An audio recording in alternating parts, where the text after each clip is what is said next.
moment du secrétaire général des Nations Unies, M. Ban Ki-moon. Donc là, je suis tout à fait complet dans la présentation maintenant. Et cette fois que la présentation était complète, je voudrais juste vous demander, vous avez suivi les différents échanges que nous avons eus, les différentes interventions sur cette crise sahélo-saharienne et sur les enjeux à la fois régionaux et internationaux de la crise.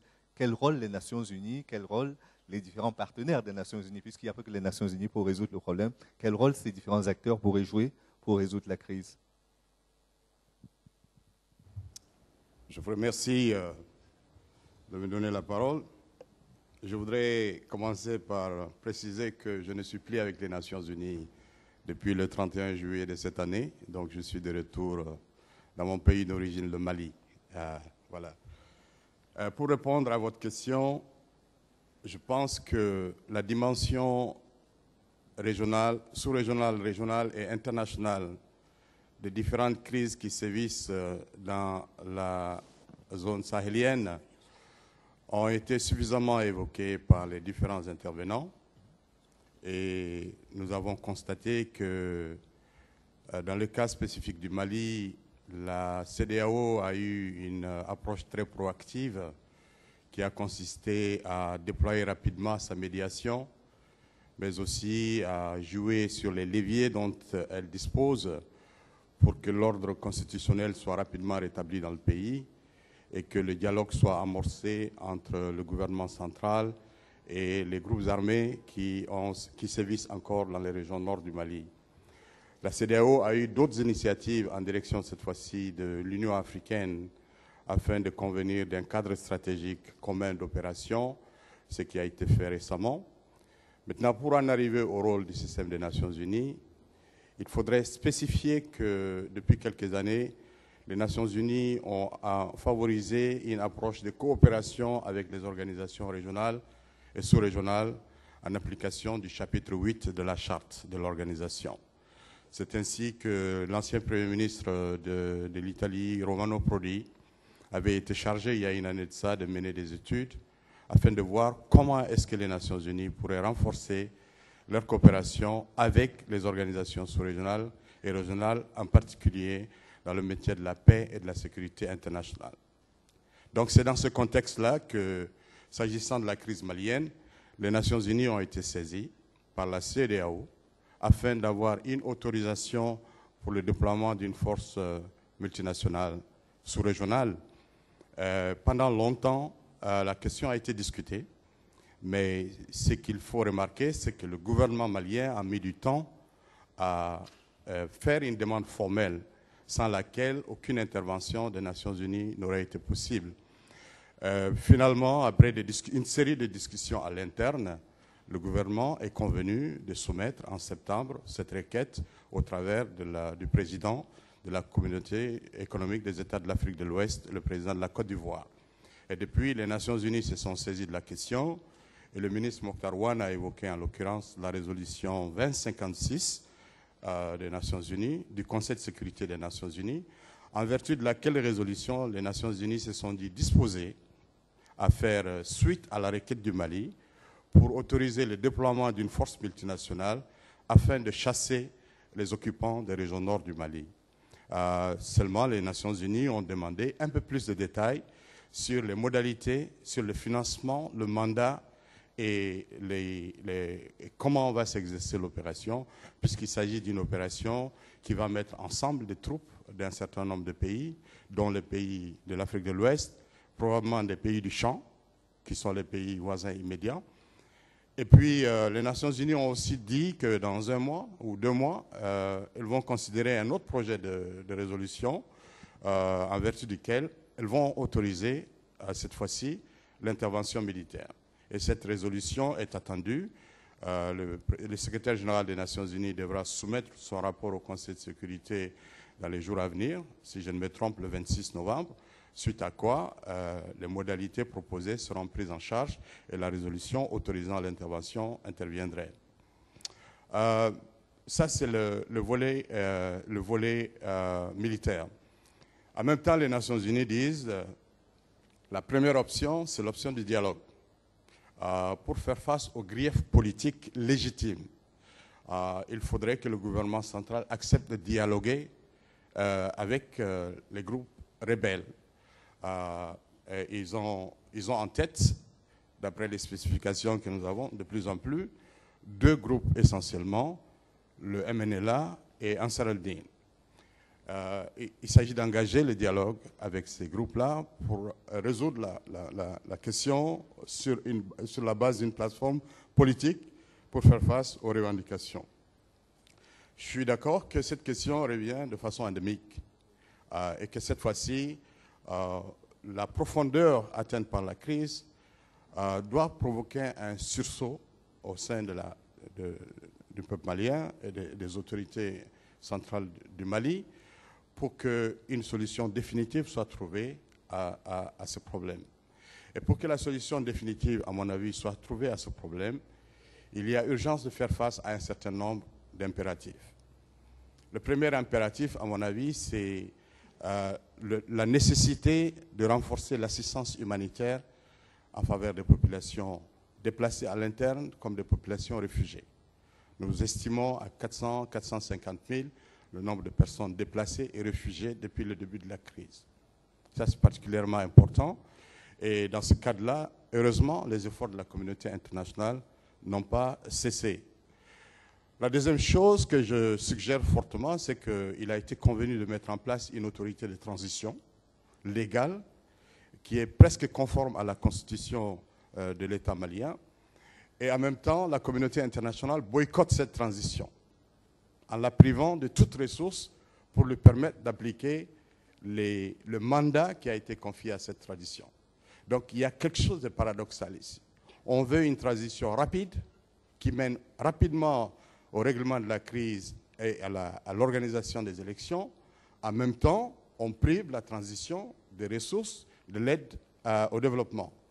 Depuis 6 mois, le gouvernement malien ne vit que sur la base des ressources nationales. Et ça, c'est pour un pays africain en crise, je pense que c'est une prouesse. L'autre élément qu'il faudrait peut-être prendre en charge rapidement, c'est l'élément sécuritaire au niveau sous-régional et international. Au niveau des frontières poreuses, comme l'a dit le ministre des Affaires étrangères, il faudrait très vite que les mécanismes de coopération sous-régionale qui ont été créés soient mis en branle pour prendre en charge la protection des frontières, mais également la surveillance et l'occupation effective des territoires des pays voisins pour que des mouvements, parce qu'on pense qu'il y a des mouvements au niveau des frontières qui alimentent la crise qui sévit au Mali. Et un dernier élément que je vais proposer, c'est que pour une solution durable à la crise, il faudrait vraiment que les causes profondes de la crise soient prises en charge. La première cause profonde, c'est le dénuement extrême et la pauvreté extrême des populations des régions concernées. Tout le Mali est concerné parce que c'est quand même un des pays les moins avancés, un des 48 pays les moins avancés, mais ces régions sont particulièrement affectées. Il faudra donc rapidement trouver une solution durable au problème de pauvreté extrême. Deuxièmement, il faudrait que le développement durable, la protection de l'environnement, parce que la rareté des ressources, aussi bien naturelles qu'autres, sont pour quelque part une des raisons des crises qui sont récurrentes dans la région du Sahel. Vous allez constater que c'est essentiellement des pays enclavés. S'ils ne sont pas enclavés, ils ont des régions qui sont enclavées, qui n'ont pas accès aux infrastructures, aux services publics de base ou à autre chose. Donc il faut solutionner ça rapidement.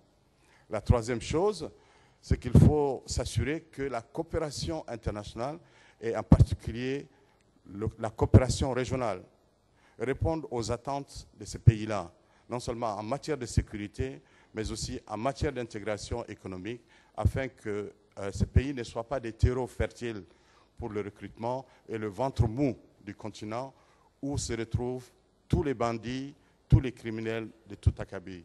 Je vous remercie. Merci. Nous allons bientôt passer à la phase des questions-réponses. Vous pourrez donc rebondir sur les différentes interventions que nous avons eues. Mais pour l'instant, je voudrais, puisque c'est l'élément qui est le plus attendu actuellement, cette intervention militaire, soit des Nations Unies, soit des pays africains, est-ce que c'est véritablement la panacée dans cette crise, notamment dans le versant malien de la crise? Est-ce que c'est la panacée, comme on la présente? Je crois que l'architecture onusienne vient d'être résumée et je crois qu'il faut mettre au crédit des Nations Unies qu'effectivement très tôt, je crois en janvier dernier si je me trompe, une mission est dépêchée pour voir les conséquences de la situation libyenne sur le Sahel et tout ceci est en train d'être traité. On peut se demander tout de même pourquoi une intervention au Mali et pourquoi pas une intervention en Syrie. On approche les 40 000 en Syrie, donc il y a quand même une logique de consistance par rapport à tout ceci. Je crois qu'il y a un véritable problème. On s'est enfermé dans une logique binaire, intervention ou pas. On vient de le voir, je crois que tous mes collègues l'ont rappelé. La crise est complexe, la crise est profonde, elle a plusieurs étages, il y a plusieurs acteurs. Nous avançons vers cette intervention. Ceci dit, les interventions, on le sait historiquement, sont complexes. La plupart ont échoué. La Somalie, l'Afghanistan, l'Irak, les lendemains sont complexes. La Côte d'Ivoire, la Libye. Même des interventions plus loin sur des versants humanitaires, Haïti et ailleurs, quel va être, si vous voulez, le lendemain de la situation? Et c'est toute la complexité, toute la nuance. Ceci ne veut pas dire que l'intervention n'est pas nécessaire. D'abord, elle l'est, puisque le gouvernement de transition malien la demande, donc elle est légitime. Le statu quo est inacceptable, on vient de le rappeler, les chiffres, les populations, le versant humanitaire. On ne peut certainement pas laisser la moitié, si ce n'est plus, de l'État malien dans ses frontières, donc de l'OUA historique, en partition de facto actuellement, sous le contrôle de au moins 3 ou 4 groupes. Mais tout ceci, et je crois que ça a à voir avec un peu ce qu'on expliquait par rapport à la réalité des nouvelles guerres, ces questions asymétriques, tout ceci ne peut pas forcément être réglé par une intervention militaire linéaire qui va avancer vers un front qui ne sera probablement plus là très rapidement. On se retrouvera dans un mélange de réalités insurrectionnelles, de terrorisme transnational qui peut se projeter au-delà, bien entendu. Donc la complexité de la situation nous incombe. Il y a un impératif, si vous voulez, d'être proactif par rapport à ceci. Et c'est tous les éléments de cette réalité. À mon sens, le scénario idéal, c'est celui d'une capacitation de l'État légitime à Bamako, dans une transition qui doit avancer précisément, comme on vient de le dire, et qui doit se donner les moyens elle-même. Et je suis heureux d'entendre le terme un sursaut national, parce que je pense que c'est ça qui est nécessaire d'abord au Mali. Capaciter cet État pour reconquérir souverainement son nord, c'est possible, ça peut être accompagné internationalement. Les questions de logistique sont là. L'autre dimension, c'est celle, bien entendu, de l'étrange faiblesse qui est apparue rapidement autour de ces groupes, comme le MNLA par exemple. Le MNLA accélère la situation en janvier, prend contrôle militairement, et puis essuie échec militaire sur échec. En juin, face à l'AQMI, cette semaine face au Mujao. Nous avons donc le seul acteur qui pourrait, plus ou moins avec Ansar al-Din, avec quelques réserves, être autour d'une table pour négocier dans une logique, disons, relativement prévisible, qui est probablement le plus faible au jour d'aujourd'hui, alors que les acteurs, et qui est donc dans une logique d'improvisation, alors que l'AQMI, le Mujao, et à mon sens aussi un peu Ansar al-Din, sont dans une logique, disons, proactive. Ils savent ce qu'ils veulent. La désétatisation dont on a parlé les sert certainement l'AQMI. L'AQMI se suffit du statu quo. L'absence d'État, la prolifération d'opportunités de criminalité terroriste, si l'on peut dire, est déjà quelque chose sur lequel ils peuvent essaimer plus en avant. Donc, je crois qu'il faut vraiment avoir beaucoup de pragmatisme et de sagesse, si l'on peut, par rapport à cette question d'une intervention qui serait la première du genre, d'abord par la CEDEAO, qui, je le rappelle, est une organisation économique au départ. Dans la région, ça va créer un précédent particulièrement complexe. En même temps, je crois qu'il faut regarder les choses de manière assez claire. Le statu quo est particulièrement, disons, inacceptable en ce sens-là. Et maintenant, on va passer à la phase des questions-réponses. Il y a une main qui s'est levée tout à l'heure. Je crois que c'est là. Pour la première question, essayez vraiment de poser des questions. Ne faites pas un long commentaire, allez directement à votre question. Je vous écoute. Okay, thank you very much. My name is Gilbert. I'm from Kenya. My question is simple. I would like, first of all, to thank the panel. But my question is more or less to a little bit challenge the international community in the way we resolve the international conflicts, because we come to realize when we resolve one conflict, we get another conflict. So, for example, we look at the intervention in Libya, We intervened in Libya, and what happened? We are now having crisis in Mali. We intervene in Somalia because Kenya is now intervening, but there are other problems undercoming. But me, I want to say that the problem that is in Africa is more or less, first of all, there is corruption. Secondly, there is also the idea of imbalanced, maybe distribution of resources. I'm coming to the question. So the sense is that, first of all, we need at least to get the solutions. That is, first of all, let's ensure that there is equality in the distribution of resources. Because when somebody comes as a rebel group in Mali, maybe some people just hide behind the radical Islam to come with ideas, but because the real cause maybe is their resources are not well distributed, and we see the old political class that always come yearly, year out in the African Union, and if you are with me, is old men who come together yearly, while you see the youth we have aspirations. We don't want to destroy our countries, but it's just that we don't have the possibility to make it because the world is becoming a little bit more complicated and more complex. So I think the youths need to get the opportunity to express themselves and also to get the opportunity to compete with the other world. And that's the problem that's maybe causing the problem in Mali, actually. Thank you very much. Thank you. Oui, Monsieur Wan. Allez-y, Monsieur Wan. Juste rebondir sur la question qui a été posée et prolonger un peu la réflexion faite par mon frère Mohamedou. Sur ces deux points, ce que je veux faire remarquer simplement, c'est que, en l'occurrence, l'usage de la force, votre question était de savoir est-ce que l'usage de la force est la panacée. C'est vrai qu'il est important, il est nécessaire de recourir à la force pour déloger les forces, les groupes armés terroristes qui opèrent dans le nord du Mali et donc de manière à anéantir la menace qu'elle pourrait constituer pour le reste de l'espace sahélo-saharien. Cela rejoint la question que pose notre collègue du Kenya, à savoir pourquoi, aussitôt la guerre, la crise libyenne terminée, un conflit éclate au Mali et vice-versa.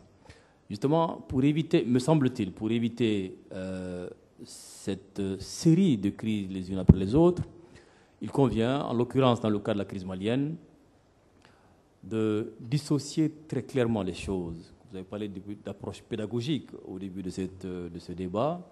Soyons pédagogiques.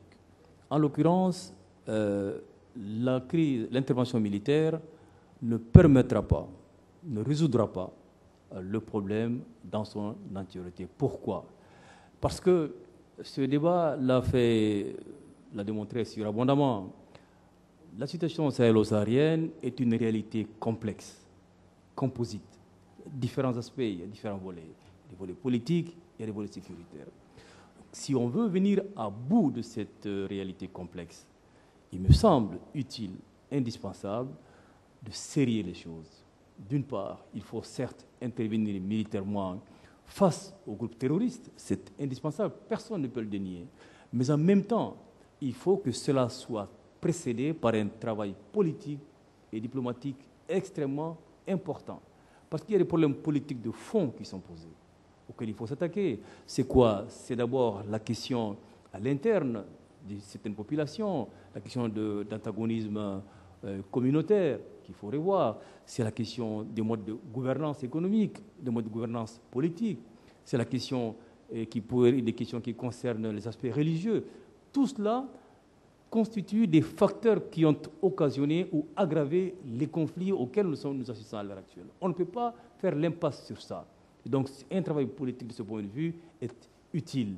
Et dans le cadre des négociations de la solution politique, cet aspect des choses doit être bien cerné, bien circonscrit et pris en charge si l'on veut apporter des réponses durables à ces problèmes. Cela dit, il y a également la nécessité de se pencher sur les questions de sécurité collective, régionale, parce que, on l'a surabondamment rappelé, la porosité des frontières, les difficultés de mobilité sur le terrain, l'incapacité des pays individuellement à faire face à tout cela, à maîtriser leurs frontières. Prenez le cas du Mali, nous avons plus de 1276 km avec l'Algérie, nous en avons encore plus avec la Mauritanie, près de 2000 km. Ni le Mali, ni la Mauritanie, ni l'Algérie, aucun de ces pays individuellement ne peut contrôler une telle frontière. Il faut donc impérativement mutualiser les efforts. Il faut qu'il y ait une coopération sincère, efficace, pratique sur le terrain. Il ne s'agit pas de mettre en place des organes théoriques comme ça, comme c'est le cas par exemple à l'heure actuelle du CEMOC. Le CEMOC a été mis en place depuis combien de temps? Mais il est opérationnel parce que précisément la volonté politique, la solidarité indispensable ne sont pas là. La réalité c'est ça. Donc il faut que les États aient cela en face. Il faut qu'ils aient le courage politique d'assumer cela et d'avancer. Donc oui à l'intervention militaire, mais il ne faut pas que l'arbre cache la forêt. L'intervention militaire ne résoudra pas l'ensemble du problème. Il faut cette action militaire, bien sûr, mais il faut que cela soit précédé par un travail politique et diplomatique extrêmement important et dense. Merci. Merci, M. Wan. Il y a juste une intervention a very short statement, please, because you have less than 10 minutes now. Short statement. To quickly come on to the point the gentleman made about wars and the way in which they're interlinked. I think we speak about the international community, and our colleague from Mali spoke about the international community and perhaps an unwillingness, since the responsibility to protect came into almost infamy with what happened in Libya and what is spoken about almost in terms of almost a coup d'etat, because NATO effectively heralded the downfall of a regime coupled with upkeeping a new regime. So these are very, very dangerous things to speak about in the 21st century. What I think is most interesting about conflict now is that, yes, terrorism plays a part, arms proliferation plays a part, though it doesn't seem to be the ultimate motivating factor. And Syria was brought up in the question as well. What seems to be the linking factor here is that if we bring ourselves back 20, 25 years ago to Yugoslavia, this risk of balkanization is a red button. It's like an alarm for the international community. They will act with or without mandate. And so when you start seeing borders shifting, and our colleague from France mentioned it earlier on about state proliferation, I mean, it's a paramount importance. If policymakers start seeing, or politicians, or most importantly, Ministry of Defences start seeing borders shifting, then all the other options left on the table, especially with Syria and even with Mali now, look very lousy. They don't look like very palpable options. But once those borders start shifting and the lines in the sand start moving, you can bet your bottom dollar that every policymaker on earth will be looking for a way to get in and try and stop that. It'll be military intervention. As rightly said, it can't only be that. It must be diplomacy as well. But, hangars will be moved, cruise ships will start to be put into effect as well, because once those lines start shifting, it has to be done. It has to be moved. Thank you. Next question, please. Pardon. Merci. C'est une question évidemment pour tout le monde. Je ne sais pas que c'est. D'abord pour les négociations souverainement maliennes, on n'en discute pas. Mais est-ce qu'on doit négocier avec le terrorisme quand on a signé la convention de l'ONU? Secondo, est-ce qu'on n'a pas raté cette phase d'anticipation et qu'on est en train de payer maintenant parce qu'on s'est installé dans le temps long? Et dernière question évidemment, est-ce que vous avez saisi la Cour pénale internationale en ce qui concerne le génocide culturel qui intéresse toute l'humanité? Et merci. Merci beaucoup et merci de la brièveté des questions. Je ne sais pas qui se jettera à l'eau en premier. First of all, a quick comment for the gentleman on Kenya. I think you put your finger really on an important issue, and to add to what my colleague from Libya has said. First of all, it's all about failure. There's a failure internationally that there's a basic matrix since the post-1989, fundamentally, where the reflective engagement by the international community is about intervention, with very little planning, with very proactive engagement, and what we see, even with R2P, is a lot of improvisation. Incidentally, we have not seen the Security Council asking more information from NATO before going into Libya. Now they're asking for more information from ECOWAS. So there's constantly some sort of a kind of a two-step moment where we go into this reflexively as the matrix without any evidence of success. And I want to be very specific about this. Where is the evidence that these interventions have produced a better livelihood for these populations? There is little. You mentioned Somalia. Since the fall of the Siad Barre government in January 91 to today, you've seen the deterioration. And of course, it's a complex issue. Equally, I think there's an obvious failure in the south. the leaderships, the governments, including most of those that have fallen, have never been really engaged at this level. And today, we are very much in the South paying the price of this inaction, of this failure. And I think this is where we have to look straight into this. Votre question sur l'anticipation, je crois que c'est exactement ceci. Je crois qu'aujourd'hui, cette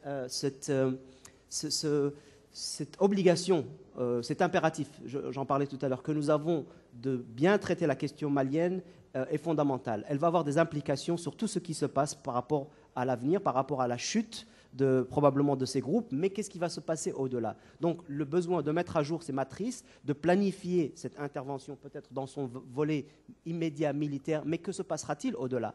Que se passera-t-il lorsqu'on aura le premier soldat sur une cassette vidéo, sur une chaîne internationale? Que se passera-t-il si les otages sont tués? C'est-à-dire qu'il va y avoir toutes sortes d'implications autour de ceci qu'il faut planifier bien au-delà. Et j'en reviens bien entendu à l'aspect immédiat, c'est-à-dire les populations qui souffrent la présence de ces groupes. Donc la complexité est là, mais nos matrices, je crois qu'elles ne donnent pas encore les outils nécessaires pour ceci. D'où l'importance de les mettre à jour, et je crois que c'est à ce sens que la réflexion doit être aujourd'hui. Merci beaucoup. On va malheureusement prendre les deux dernières interventions, les plus courtes possibles, puisqu'il nous reste 5 minutes en tout. Vous allez vous partager 2 minutes chacun, mais allez-y, M. Benamou, je vous donne la parole en premier. Oui, merci.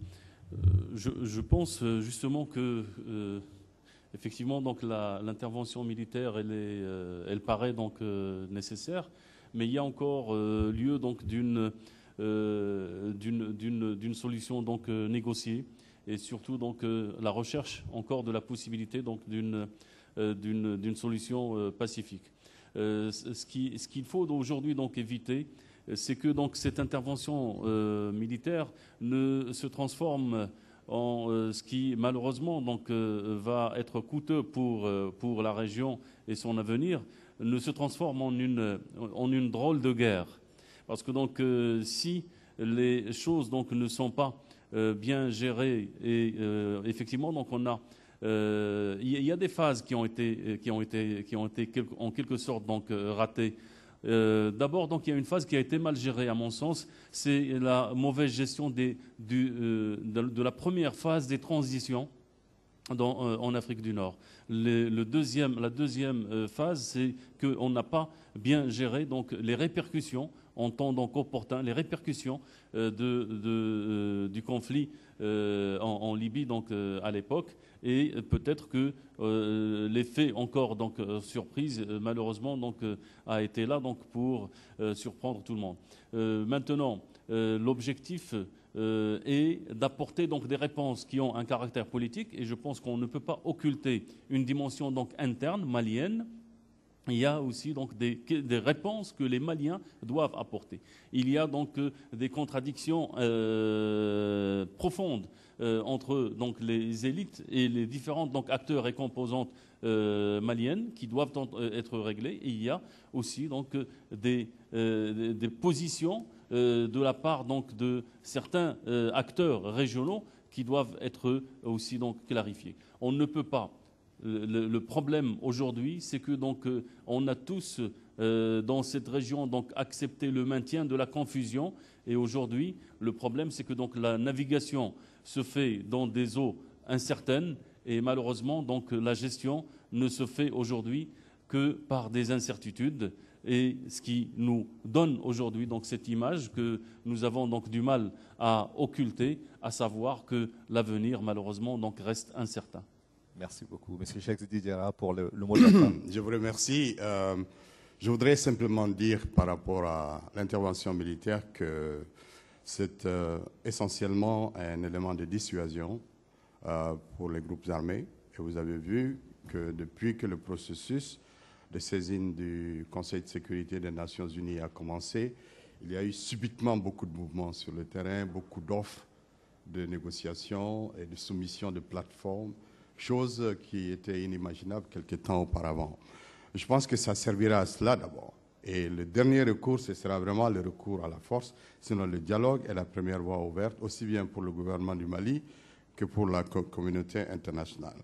Il y a un certain nombre de principes sur la base desquels il faut ne pas accepter, auxquels il ne faut pas déroger dans le cadre des négociations pour un pays africain.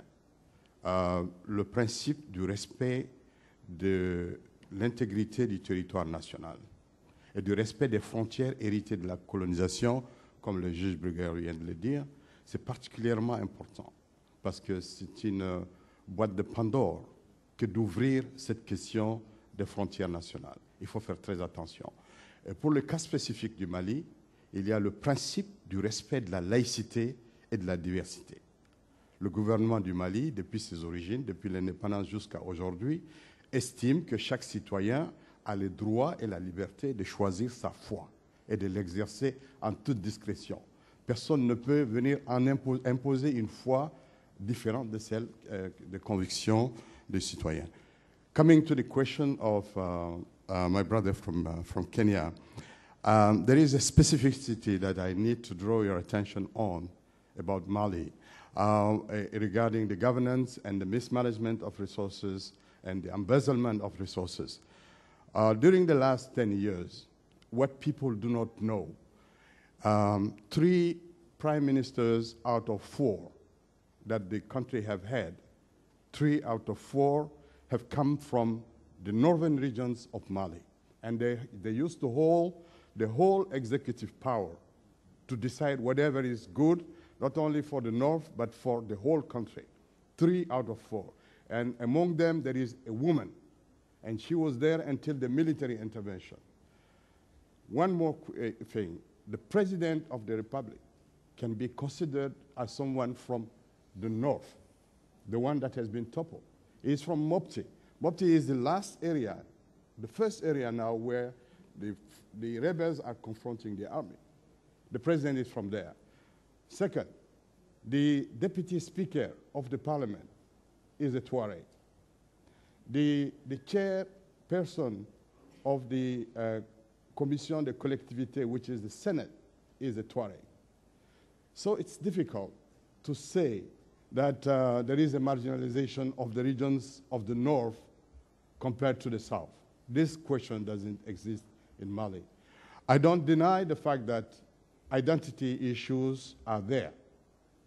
But I think that in a democratic process, since Mali has been democratic for the last 20 years until the military coup of March, all the claims could have been and grievances could have been solved in the process of a democratic approach. But this wasn't the case. So I believe that it's true governance issues, it's true corruption issues, but sometimes we put more emphasis on issues and people do not know in depth of the problems. And this is what is prevailing in Mali. Thank you. Merci, Monsieur Diarra. Merci à vous tous. Je suis vraiment désolé, on ne pourra pas continuer avec les questions parce que nous avons épuisé le temps qui nous était imparti. J'espère simplement que sur le plan pédagogique, comme on s'y était engagé, on a réussi à faire avancer les connaissances à votre niveau et surtout que le débat continuera au-delà des MEDES, que nous arriverons au niveau du Maroc, au niveau de nos pays respectifs, à continuer ce débat sur les grands enjeux de la crise sahélo-saharienne. Merci à vous tous.